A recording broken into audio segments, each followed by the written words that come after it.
Welcome to our daily scripture reflection, fellow parishioners and friends of St. Joseph and St. Anne.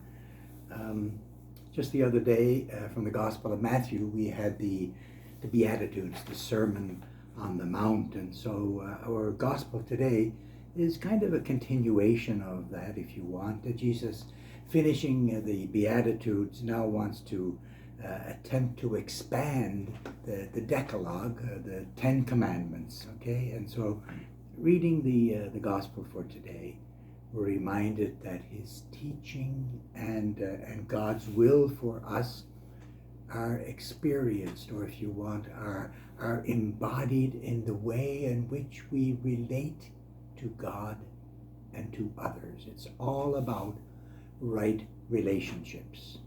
So Jesus says in the Gospel, "Do you think I have come to abolish the law or the prophets?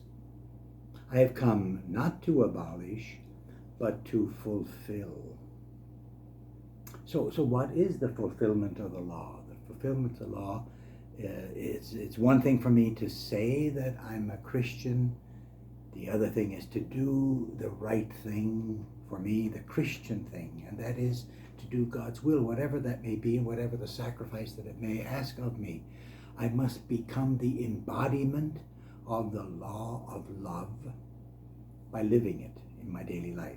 Jesus' teaching in the Gospel today, all his teachings are meant to guide me to live in right relationships with the community, with a preference, of course, for those who are poor and oppressed, otherwise overlooked by society. And we have plenty to reflect on in these days with the senseless killing of the Muslim family in London, with the whole question of the Indian residential schools, and so much more. Belief, faith, if you want, are not just mere words, okay? They are my words that I live in action. And so Jesus reminds me in the Gospel that I cannot pick and choose which teaching of Jesus I wish to follow or not follow. Now, it is true that we cannot, any one of us, perfectly follow what Jesus asks us to do, but we can try every day. We can strive to make good choices, the right choices, while recognizing that we are sinners, that we will sin, we will fail, that we will turn from our right relationship with God and with the community. But thankfully, through God's mercy, we are so often forgiven when we sin. And with that forgiveness, we are called forth to heal, to be healing, and to be peace, and to return to a right relationship. It's a lifelong effort, okay?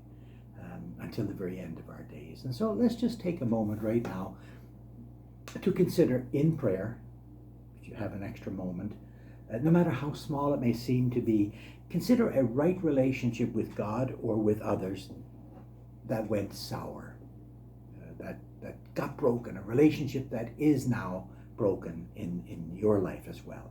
And how does it feel to be in a broken relationship with someone whom we are supposed to know and love well?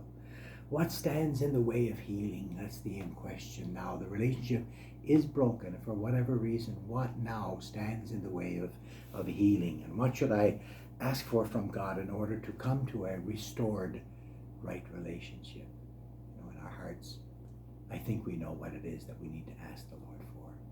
Let us ask him for that humble recognition that we are all children of God, all worthy of God's love, and worthy to share with one another God's love. Thanks for listening, and have a great day. God bless.